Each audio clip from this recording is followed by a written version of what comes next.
gank the bottom lane or the top lane twice, and other than that, they didn't put up any fight around objectives whatsoever. I'm going to correct you. Did they really run away with it? Because it seems like they just kind of slow and steadied their way to the victory. Like, they didn't have to do anything just because the indecision with the aggressive pick comp by Najin is what bought Jin Air enough time to just get massively strong and win the fights like they always would if they were even or ahead in the late game.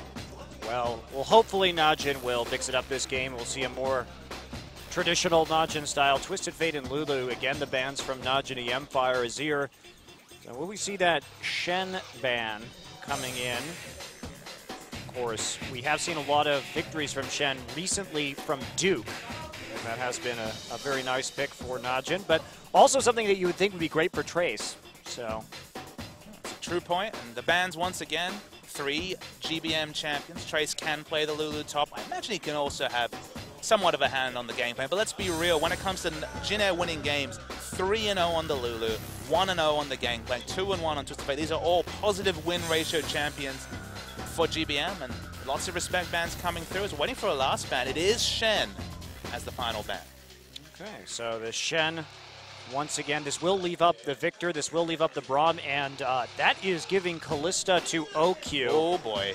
Okie dokie, I don't know if you do that one. That is, I have seen OQ get 8 kills in the laning phase on Kalista before. And that's the thing, is there's people who can play Kalista like Pilot, and there's OQ, who is a god-tier Kalista player. And if there's ever a way to take the shackles off after 2 games of Ashe and 2 losses on Ashe, actually 3 games overall in a row of Ashe, all of them defeats. Of course, the last 2 games it was 1 game of Ashe, the blind pick Ashe, against the Coup Tigers into a second loss. So 2 games in a row, 2 losses on Ashe.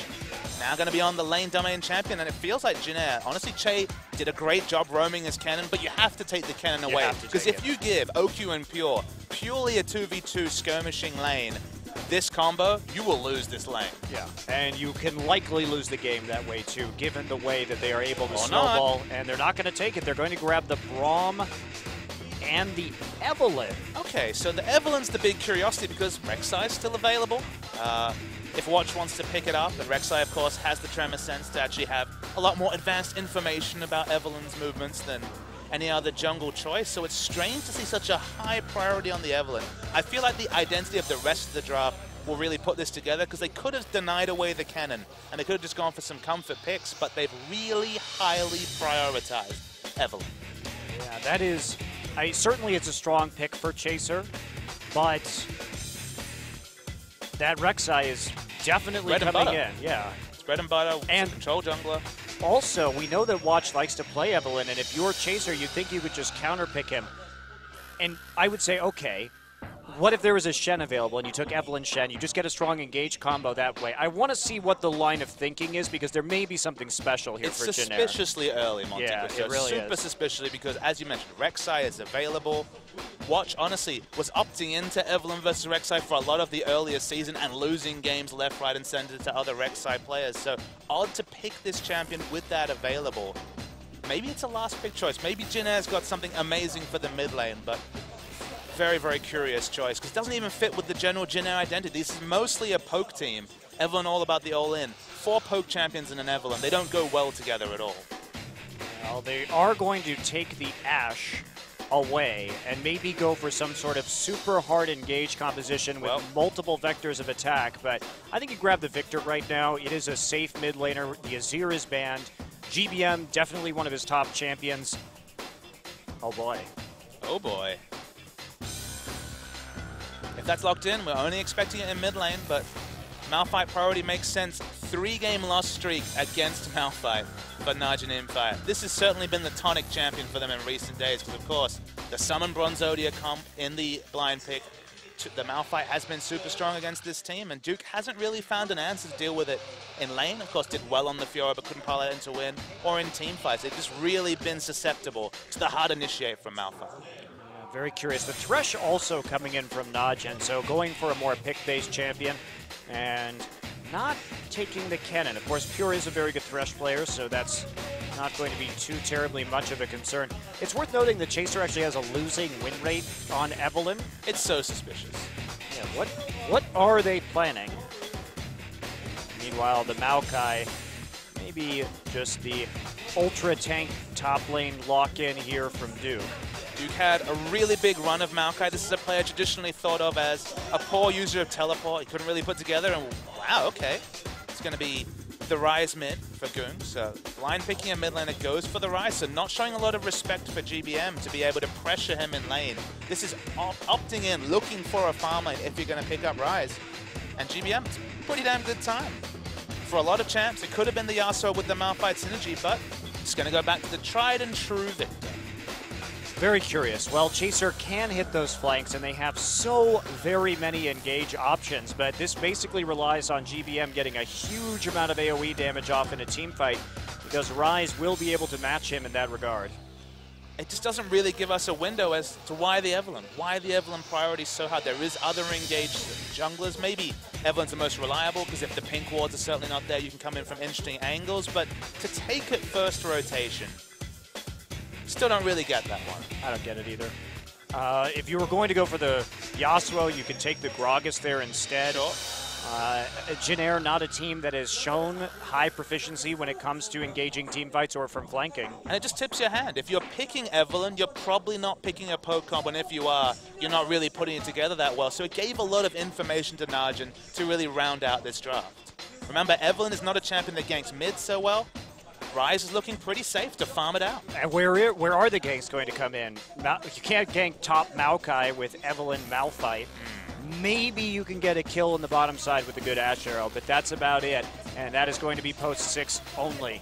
So very odd composition from Jin Air. We'll see how they play it out. Maybe they have a special path or a special gank in mind early in this game as we head into Game 2.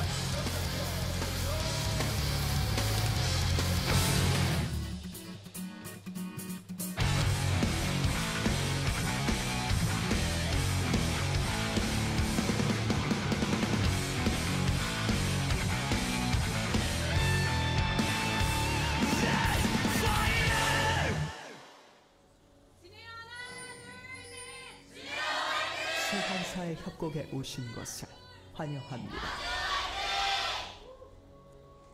So the Evelynn pick is the one we were talking about in the pre-game. This was similar to something that CJ were doing, giving Coco no help by Ambition over-prioritizing Evelynn, not being able to gank for mid, and not getting Coco, the true carry of the CJ Entis lineup, rolling in a way that was possible. And there's just not a lot of pressure from Evelynn in the mid lane unless someone is super overextended. So Goong confidently blind picks the Ryze, can take the teleport quite happily because he doesn't feel like he even needs the Ghost.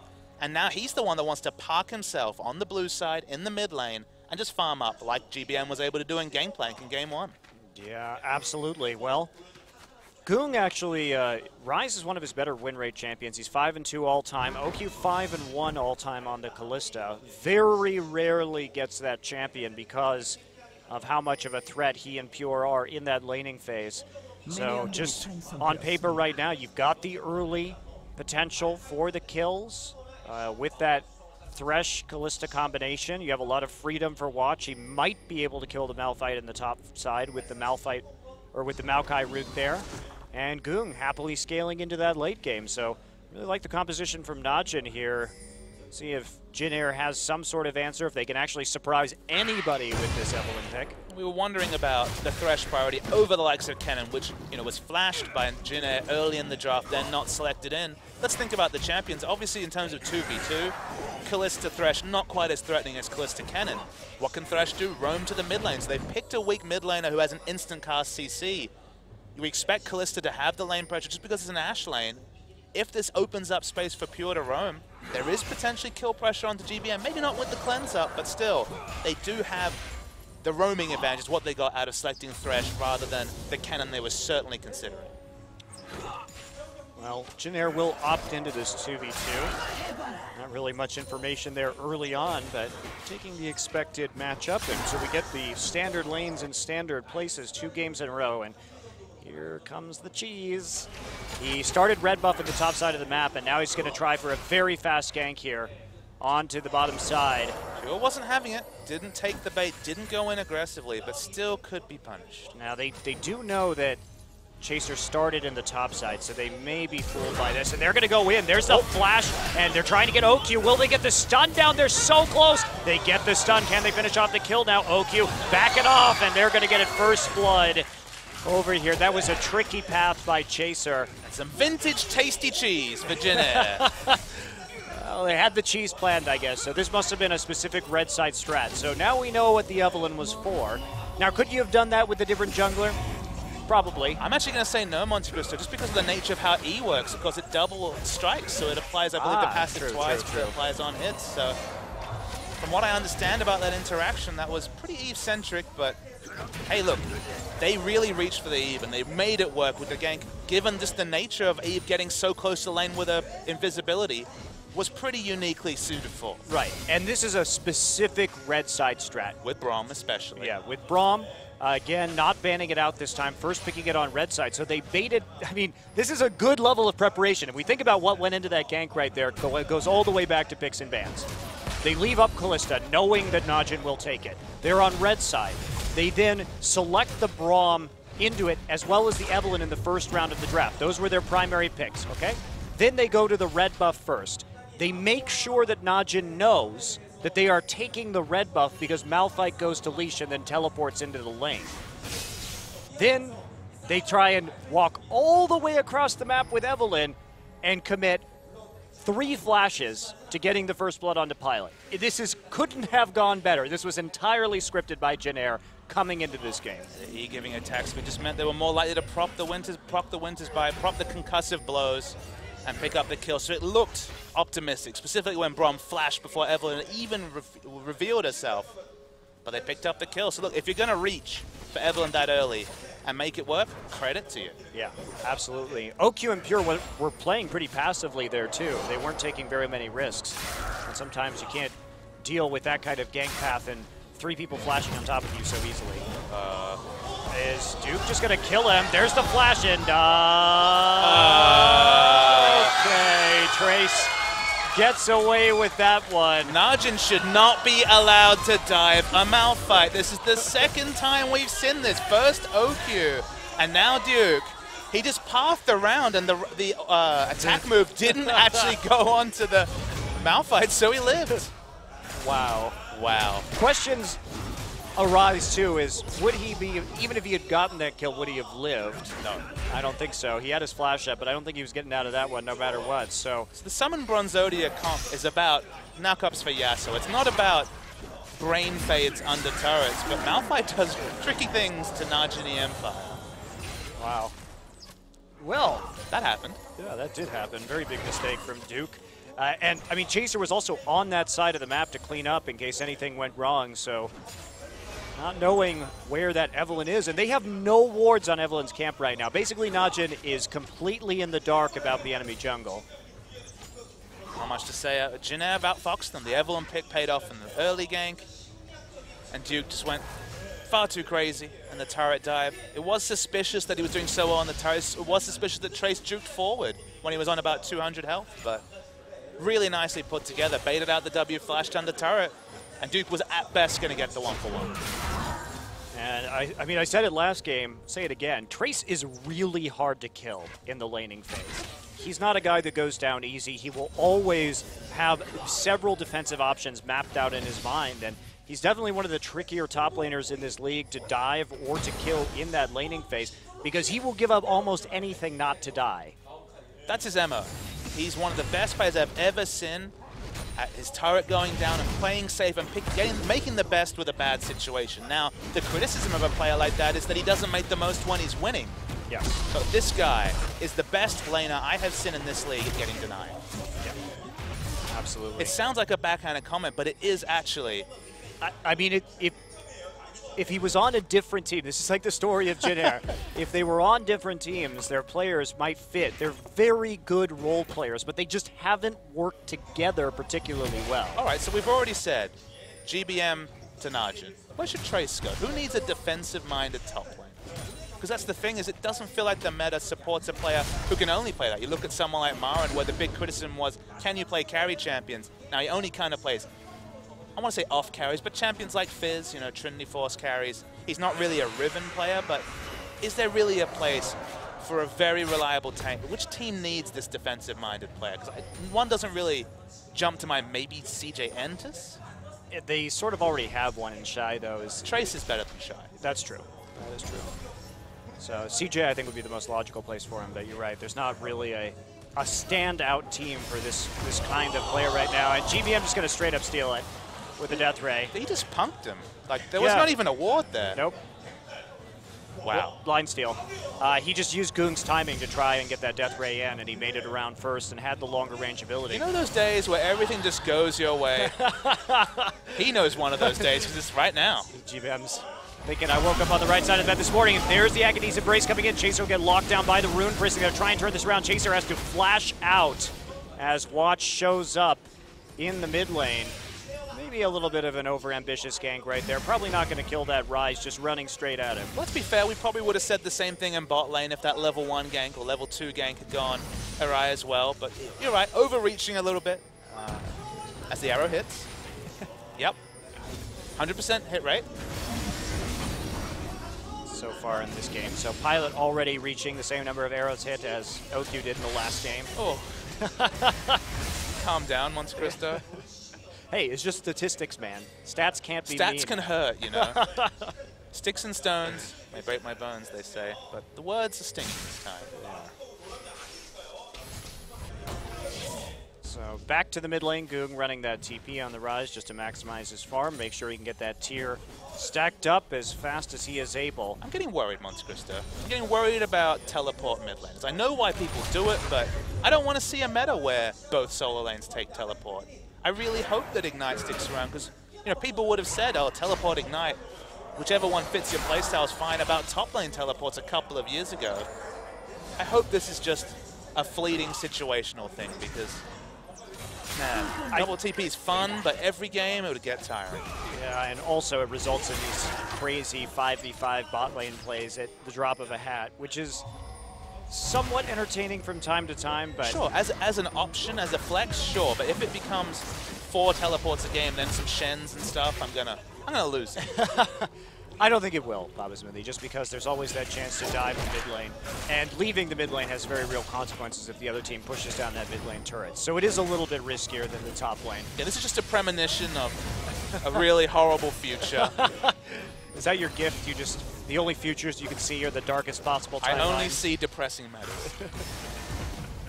That's a pretty crappy superpower. Well, anyway, Pure going to get caught out a little bit right here. Ignite down onto him. He is low, but that'll be Braum just jumping back to Pilot, and Watch has to get out of there. Chaser comes in for the counter gank, and here's the TP. We're not done yet. Fox is down, and hello! Pure dies instantly as Trace just pounds him from the brush. No other way to put it. Yep, got pounded by Malphite. And now Janair can turn their sights onto this dragon. GBM has the advantage right now. Rise fresh out of combat stats this point in the game, so this isn't a battle he's going to be able to fight. It does feel like the happy fun times for Janair Green Wings. We haven't seen the team this on. Remember, they were playing with Wing. This wasn't their identity when they pipped Ku 2-1 in the last best of 3 of the season, but man, this team has been serious about practice. GBM needs to be careful. Should be able to run it. Yeah, gets the gravity field down, so there's no real follow-up on that. Uses the Q to sidestep Rise's Q too. So cleanses, so yep. Try to summon up, but most he's going to get. Let's take a look at this, what initiated this earlier. I mean, Pure just goes in, and there's the Glacial Fissure. This takes a lot of damage. Wasn't ignited, but Malphite time's coming very, very soon. They realize they're not going to kill on the Chase, even though Chase is out of position, and then wait for it. Pounding. There it is. Slammed the ground, and Thresh was dead. So Najin playing a little bit fast and loose right there. You can see they're desperate. Now, in spite of that early death, OQ actually has been able to come to a CS advantage over Pilot. Kind of what we expected to see last game. But OQ fought back with that Ashe. And now maybe looking for a dive up here top side. But Trace still has that flash, no ults. The other thing to note is, remember, this is what? A 30 CS lead, sorry, 25 CS lead on average for Kalista after giving up first blood at level 2. Think about what this might have been if we hadn't seen that successful game, because this is OQ on Kalista. He is a wonderful Kalista player, and Honestly, Pilot only really got a window into this lane because Oku got so horribly punished early. He's still a level ahead. He's still way ahead in CS and has a completed item, but it could have been even worse. Yeah, definitely could have. Shows the risk that Jin Air was willing to put into this specific pathing and the specific prep for the game. Watch is going to back off as Goon clears out the mid wave. I mean, only 1,000 gold lead off of 3 kills for Jin Air. They are fortunate in that they have that dragon, but I still feel there's not really a good late game solution for Jin Air against the Rise. Najin has plenty of engage. Giving up the first couple of dragons shouldn't be a big issue for them. Hello. Okay. They're going to go all in on this one, actually, just chaining it into the gravity field. Beautiful shot from Pilot out of his own jungle. And Rise standing there meant that there is just CC chained into a CC. Got a free stun off the gravity field. Sometimes bringing back pre-season 1 meta things works. mFire comes back into the meta, doing excellent things. Ash sitting in bot lane, moving out of vision and throwing those optimistic arrows. Remember, at full channel, it is a 3.5 second stun. And they just realized that they had the damage to just kill him. Well, honestly, that also just sets up Victor. I mean, you're talking about one of the longest stun locks in the game between Ash Arrow and Gravity That Field. feel when 1 CC is enough to arm Victor's W. Yeah, that's actually crazy. Well, nicely done. Jin Air also had Chaser there to finish off that kill. Now, I thought when that arrow hit, Jin Air saw that Watch was there, but they just realized that Rise was dead. I didn't even realize that. And now Goong been delayed a little bit from completing his Rod of Ages. And I believe that's 3-0 for Pilot. He hit one when Braum was being dived, and he hit one in the mid lane. So this is a caster AD carry, and his cast of choice is the ultimate, and it's certainly working out. So Trey staying even in the top side. He has 2 kills, though, so that puts him up a little bit in terms of gold. Is going for the Sunfire completion first this game, after getting the cowl for the laning phase. And now Jin Air has control over this mid side. And this is where the picks on Goong can really start to happen if he tries to farm in a bit of a risky fashion. Speaking of picks, Najin have a lot of members around the mid. Pure doesn't have flash. There we go, flash in, and Pure going to get it off, but there's the, okay, cleanse, not enough. Goong going to eventually pile forward and get that, but they had to use 2 flashes for 1. OQ here, or Che rather, here in the mid lane. They're going to try and answer mid for mid off of this gank, and probably not going to get it. Pilot already here in the mid lane. A lot of wave clear, but I'm going to push on. Pilot finally rotates, like you said. I was mentioning Pure didn't have flash. Actually came a couple of seconds later, so OQ had to flash ult. It was still successful, but 2 flashes. If they'd waited a couple of seconds later, Pure coming out of the fog of war with his flash might have been enough, but the end result still is the kill for Najin. It doesn't go on to Rise, though. It did go on to OQ. I mean, that's great for Najin, but it doesn't have that big of an effect. They can't actually counteract that mid lane turret. Maybe it buys the Rise a little bit more time, but the Dragon control is still absolutely there for the Jin Air Green Wings right now. And the worrying thought, a 5-minute cooldown, the only reposition that OQ reliably has, used to pick up a kill aggressively, and suddenly mFire gonna be getting onto that Kalista. The pounding may continue. The pounding may continue. I mean, it's Rise, too. mFire well set up to deal with 2 low mobility champions like that, and they're going to try and push down onto the bottom, but Chaser will be seen and have to back off. Just trying to get as much advantage as they can before Dragon number 2 spawns here in 50 seconds. A lot of Ages just been completed, no stacks on it yet, so 26 minutes, actually pretty late as a timer for a mid lane Rise especially. About 3 minutes later than you would have liked. 25-55 or so is going to be the pickup as Goong does pick up the blue. That's a lot of blues he's had because, of course, casually stole the enemy blue earlier and now picks up his own. And even though he has the wave clear advantage, actually behind in CS the Rise, so it's actually been really good farming by Goong. Falling back now. That farm lead may start to develop for GBM now that Goong has to play around this turret. Let's talk about lane pressure.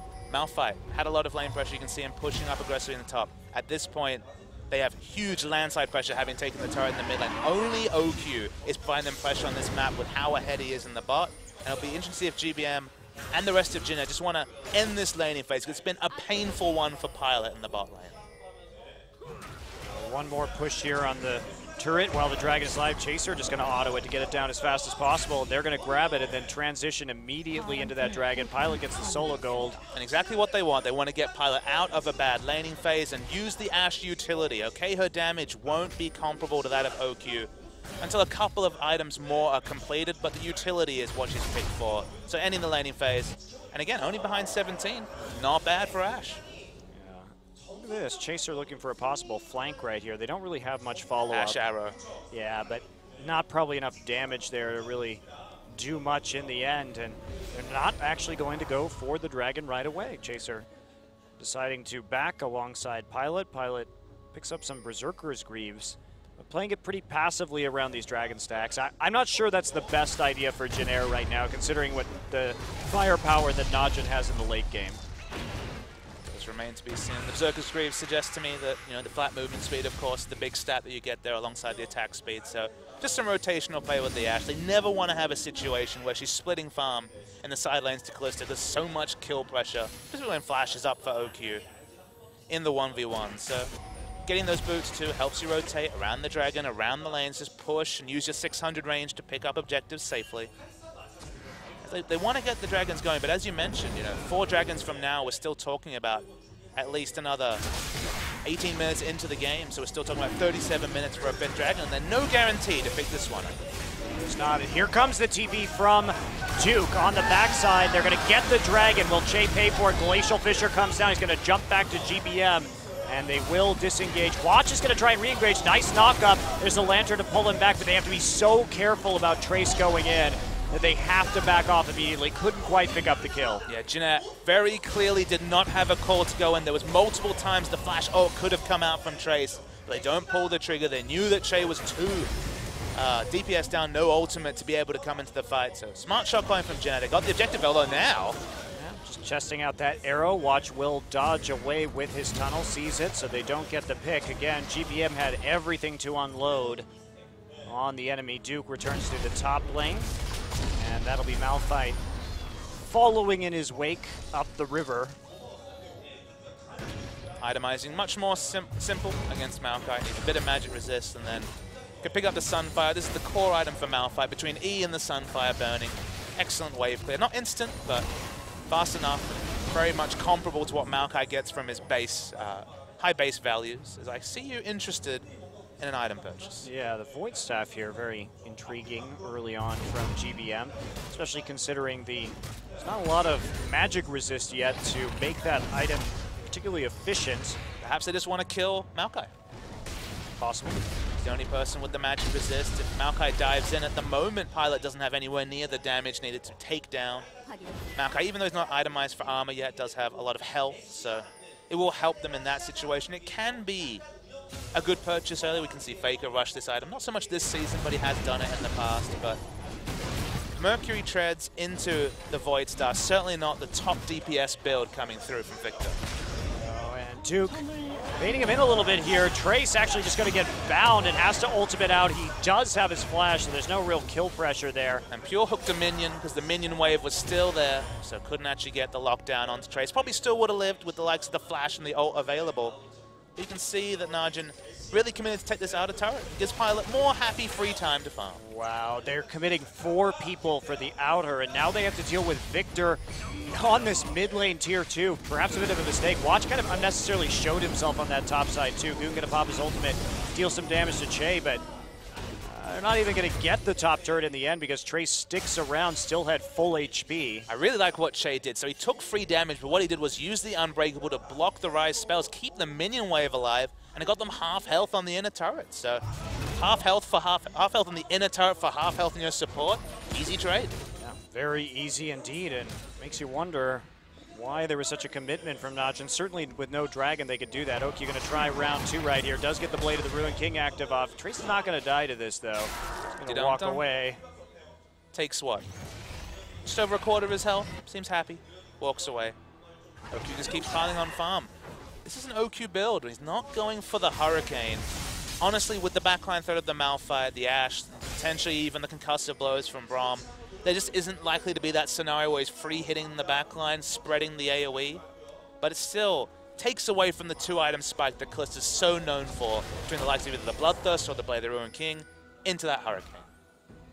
This is the first time I've even seen a build like this on Kalista with the Ghost Blade, presumably. Oh, not the Ghost Blade, but coming in later with the Shiv. So, Blade Shiv, very unusual. There's not even Bloodthirster Shiv where you have the AD to really benefit from the critical strike, as you mentioned. It used to be Bloodthirster into the Shiv. Against a melee champion like Eve, like mFire, you kind of need the Blade, but the result is very low AD. It's the engage. And there you go, getting the support thrown in right away, but there's the Chaos Storm doing a ton of damage. Arrow goes out, but Pilot's still in the middle of everything. He's going to kite out, barely living. Dude, once ago, he's going to dodge out of the Arcane Smash, but dies at the end of the Twisted Advance.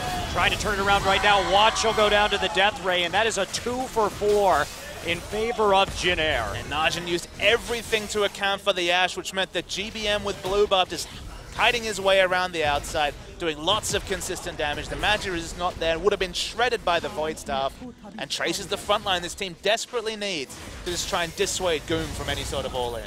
Yeah, well, they push up the lane right now, take the turret, and they're not overcommitting to anything. Just move back, set up for the next dragon, take number 3 if you can. Very methodical play here from Jin Air as we take a look at the start of this fight. Now they go in with Pure early.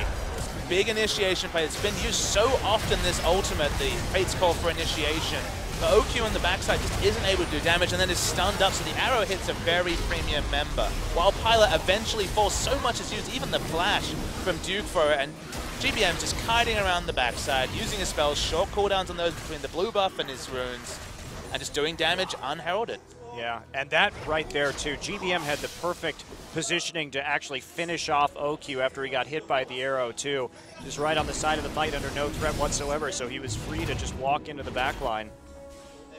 Interesting to see where Goon goes with his build. It's probably still going to be the Archangels, which does build out of the Near Large Rod now. I'm always a bit taken aback when I see a Near Large Rod. I'm like, is it Death Cap time? And then I remember that we're in a meta where Near Large Rod builds into everything.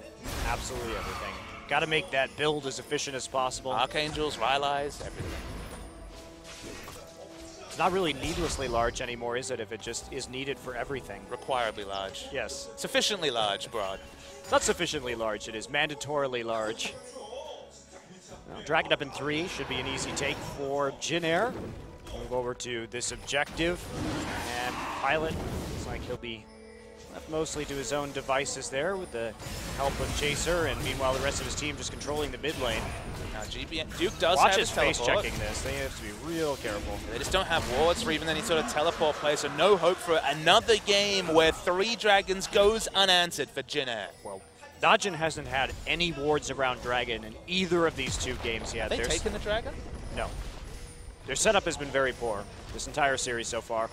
They used all of their wards last time to try and get deep in the topside jungle to give Duke an advantage on Fiora, but they haven't been able to really break the stranglehold. But honestly, credit to Jin Air. They have 5 pink wards down on the map right now, so they're doing an excellent job of controlling vision everywhere around that dragon. And you go back to the previous game, Duke overextending and getting kills was what they wanted to ward on. So that was actually smart warding for them to push up the wards around their winning lane. In this game, where it's Maokai versus mFire, obviously that's never going to be a factor. So why are your wards not around Dragon in any sense? One of them, as you mentioned, is the lack of control over the map. The fact that putting wards around that area against an Evelynn was going to be risky, but Najin have been very scattered this particular game especially, in terms of war control, and objectives haven't been their focus, and they're getting punished basically off cooldown. Well, Jin Air taking a look at moving those boards up, and here we have an engagement. There's an instant arrow onto Duke, just stuffing his teleport. They're onto Chado. Glacial Fissure goes down, but they're going to lose their support right here as Trace is in the bottom side without TP himself. They're going to get a kill, and this may have to be just a desperation Baron for Najin. Still a really good play. Duke had the teleport advantage. Trace was down the bot lane. There's no way he could react to that. Just walked up casually afterwards, realized he could do nothing.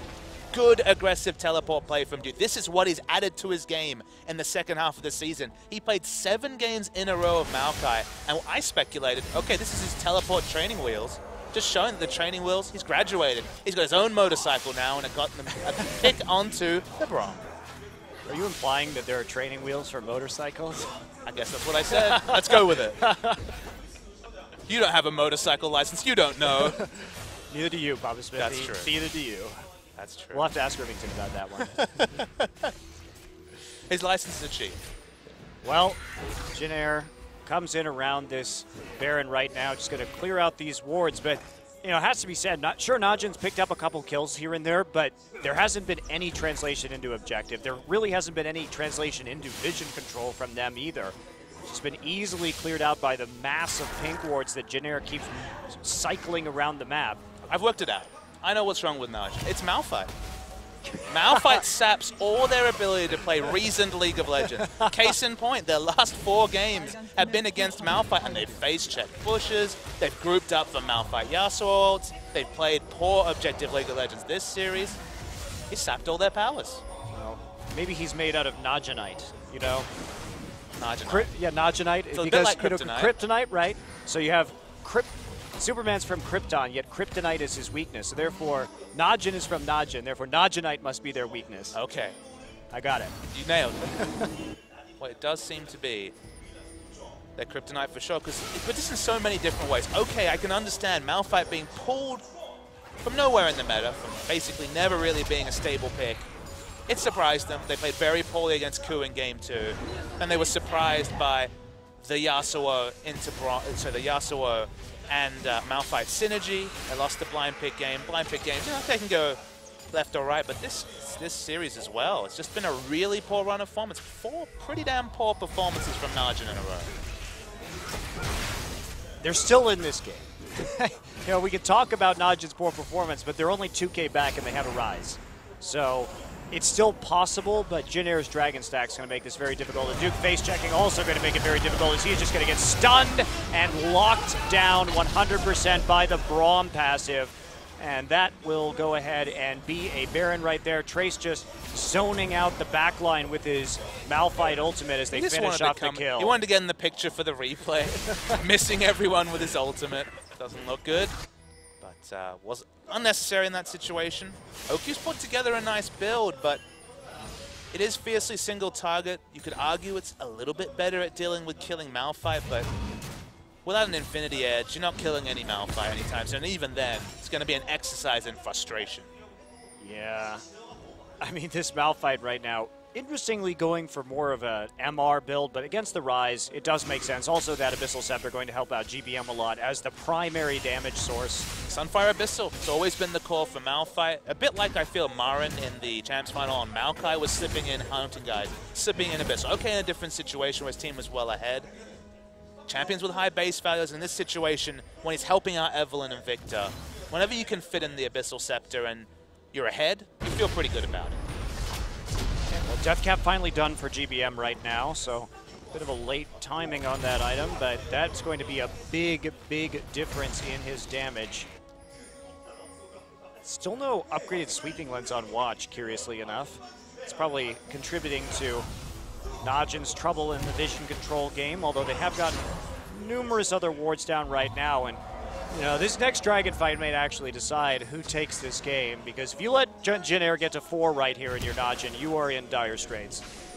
How do they initiate that fight? I guess Duke has his teleport up in about 25 seconds, so maybe on him, his last teleport got a very nice pick. I mean, if they wait that long to actually start this Dragon right here, point. Remember that the mid lane turret is still up for Jin Air, so they have a pretty decisive advantage when it comes to positioning, and they're just going to go for it with the Speed Shrine. Doom has the option for a flank, but we look on the minimap, Najin's actually moving towards Baron. Remember, they have the Kalista secure. They can at least bait it, but no. They don't feel confident enough to start it. It's kind of understandable. Even with a strong tank line and a Kalista, they don't want to start it. And now they're just hoping for a face check from Jin Air. It's not going to happen. Jin Air has a ward on the Baron right now, so that's just not even realistic. Well, Jin Air are out of position though. Yeah, they are caught out a little bit. Chaser is not in a position to get a flank. They're going to get the tier 2 in the mid lane though. There's the hook coming in, going to grab Trace. That's not who you want. And I mean, who's caught out here? Yeah, who is caught out here is going to be the question. Chaser finally starting to loop around. He is seen with the Tremor Sense by Rek'Sai. And they're just going to keep pushing forward. I mean, Najin has to do something. Where is the clear shot call from Najin the mFire? Someone needs to do something. They lose so much trying to get a pick that, again, was thwarted by a single ward on the map, and Jin Air get out scot-free. Najin mFire. They're still really scared of Trace. Now, they have flash up on Rise and OQ. They don't have to be that scared right now. There's the hog shot coming in. You're going to see right there, Najin has to back away. Let's try this again. Let's keep pushing mid. Yeah, why not? It's the great ring around the mid. No one's going to walk into Trace, so they have to take the most defensive line possible. Ash has a lot of damage. Will Chaser tank up a couple of hits to get this turret down? They realistically can pick it up before Najin even get in position. Wow. Well, Jin Air really bringing the rotations in there, walking in a giant circle back right into the mid lane to zone out Najin once again. Najin even afraid to go through that base gate lest piling up result in a massive Malphite Victor combo. And here we go. They're right back debating this. They're going to be seen in that brush. Najin, how far do they want to press forward right here? Are they going to check this? They have literally no vision. And now they're going to see it with the help of the sapling. But Trace coming in, he's looking for that angle. He's looking for Rise, he's looking for Ash, so not going to pull the trigger. Smart of Trace, he's smart with his cooldowns. This is a player who has to make the most out of the little that he usually has. Obviously finds himself with a wealth of gold, and the Malphite initiation is so damn strong from the top lane. But Goom finally finds enough time to go clear out minion waves, and this is the only hope, is the fact that Goom has been powering down minion waves and still very, very competitive in CS. Pilot clearing out the top side, trying to close that CS gap. He has been at a bit of a disadvantage, while OQ has been getting a little bit more farm funneled his direction. Pilot now reverse that, and we'll see what happens around this Baron next. I like the double Banshee Veil. It's been completed for a while for Trace and Chaser, but these are the two champs that have been zoning chokes. And okay, Trace is probably happy to get hooked at this point, but Chaser needs to be careful, and both of them are so about pinpoint use of ults, about hitting the right target, that any sort of interruption can really throw you off. It can throw off those travel times, the projectile times. So I like the fact that they've gone the ultra defensive, because them messing up those crucial ultimates is the only way that, to me at least, Jin Air don't win a fight. It is curious, though, that that has come at the cost of an Aegis. I mean, no one's getting magic damage onto Pilot or GBM. They haven't been taking damage. Okay, Pilot fell in the previous fight, but it was at the cost of GBM running around for free, putting out his spells off rotation. They just haven't shown an ability to get in the backline, and all they have is single target engage from the likes of a teleport flank. So maybe it's confidence, but it feels like Jin Air have prioritized a super tanky two-man frontline than just the value. Trace has got it. He's on to Watch and Pure immediately. Duke in the mix right now, but Watch goes down right at the start of that fight. And here they come, trying to roll up the front line. Duke is not going to survive this. The Ash arrows just freezing him in place. And they will just turn right on to the Baron immediately. Jin Air finally getting the angle they want with the Malphite. Ward around as well. They have good vision. Kalista realistically can't do anything. It's going to be a free Baron to complement the 4 dragons. They're going to be able to shop, roll up to the 5th dragon, and go up 2-0. You'd have to think, barring some sort of catastrophic mistake from Jin Air. We're playing a very measured game of League of Legends tonight. There haven't really been very many opportunities for Najin to get back in this one. Even when they've gotten kills, there hasn't been any real effect on the game. And just opening up with that arrow, great flank from Trace, 3-man ultimate, and they just burn through Watch immediately with the Victor damage, have that Chaos Storm swirling in the fight. And the arrow onto anyone other than Duke is a go, but just because Duke, maybe he's slightly too tanky to DPS down first, but anybody else will die to the 5-man focus fire, and Duke got cleaned up at the end. And Jin Air, the one question we had for them after game 1 was, can they play an assertive early game rather than being granted the leash they did in game 1? They played the assertive game. They got the cheese level 2 gank from Evelyn, and they played this game out perfectly. Yeah, they did. Very impressive. Actually, no Chaos Storm used in the last fight. I mistook it for Malphite's ultimate, so didn't even have to use it, actually. And it's smart. If you can get the kills without it, if Rise re-engages, all of a sudden you have more burst to deal with him. Rise not running with any kind of MR this game, so that actually is pretty significant damage over onto that champion. Rylai's is completed for GBM. This makes him a pick champion. Of course, the 40% slow if you get hit by the Death Ray, which has that massive cast range, and then the follow-up CC is certainly there, so the health also makes him tanky. It's a very nice natural itemization pickup that's been facilitated by the Rylai's changes. And Tracer's just waiting for his initiation. He still has flash up. The flashes are all up for everyone except Chaser. And Duke's not that tanky. He's going to go on to Duke. He will get out on the lantern, but for how long? Nice flash by Duke, going to avoid that. Trace uses his ult. Goong on the run now, and Jin Air decides to think better of it. I mean, 4 seconds until Dragon. You absolutely do not have to fight this right now. You chunk Duke. Sure, he's got that TP up, though. And is this going to be difficult? They use 3-4 ults to do that, so Jin Air has to be very careful that they don't throw the game right here. Very defensive teleport is used. They're playing around Dragon. They've leashed it. I don't know if you do this if you're Jin Air. All your good ults are down right now. They're going to try and engage anyway, but that's going to result in Chaser dying. Now they're just going to attempt to get the damage down. Duke falling low, but it's not low enough. Trace still on the outside. They're going to try and kite with the help of that volley, but they're going to have to give the Dragon up. So Jin Air really overcommitting to getting those kills. Yeah, leashing the Dragon seems like it was a bridge too far, and now Najin can go mid. Okay, everything else this game has worked against them, but they finally get the pick they need just because of a bit of, honestly, a poor late game team fight decision from Jin Air, and this is a team that has done this periodically. Poor shot call in the late game has cost them. You have to know that that flash is up on Duke, and you can't make that trade when the Dragon is coming up. That is one of your essential win conditions right now, and that fight has also bought Najin basically the entire Baron timer too. So the Rise still scary. We're getting into 6-item territory now. These mistakes can't be made by Jin Air in the late game if they want to take it home. Yeah, adding a Zhonya's or Deathcap to a Rise for the next fight, adding the Infinity Edge to OQ if that's his pickup. Pushing very aggressively through mid. Rise is out of position, but... Rise also has TP. He's going to TP in behind. All right, Chase is walking that way. It's going to be a pinch. No, cancels okay. the teleport. Smart. Okay, so he doesn't commit to the TP as soon as Jin Air backs off. They saw it coming in. But he does save his inhibitor as a result. Jin Air wants to get this. Chaser will be there as they move forward again. Ults are back up for the Jin Air Green Wing, so now they actually have the tools to fight. And they have the flash advantage. Goong, Duke, Pure, all do not have flash. Only Chaser is missing flash. So with such a summoner advantage, Jin Air pretty confident about poking around this inhibitor. Man, these side waves have been so masterfully prepped by Jin Air. Watch going to try and come in. You cannot engage with Tunnel Watch, and that's what happens when you do. Easy kite. They're going to get the arrow onto Goong immediately. There's the chain into the mFire ultimate, and goodbye. This game is over. Jin Air will take it in spite of not getting that 5th Dragon. Really questionable engage by Watch. What is he doing? Why is he doing it? They could have just let the inhibitor fall. The scaling was real for Jin Air. The scaling is not going to be a factor at all. It's not even a worry, as the game will end right now. Yeah, well, long death timers. So Jin Air, they messed up that team fight, overcommitted, but to Jin Air's credit, they didn't compound that mistake. They backed off the Dragon. They didn't go for the fight when they were weak.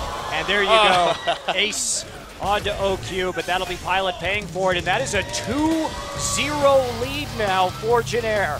And who would have thought coming into tonight that we would be saying that? I gotta say, the training montage is required for Jin Air. OGN need to produce that video, cue it to some 80s music, because they have been practicing in the off-season, and they look a completely different team than the one that stunk up the Rift 6 weeks ago. I'm just surprised they can engage Papa Smithy. That's like, I mean, sure, it's not the hardest composition to engage with Malphite, but they've been engaging in multiple different ways, using several different players, all going in, all committing to the decisions about when and how to team fight.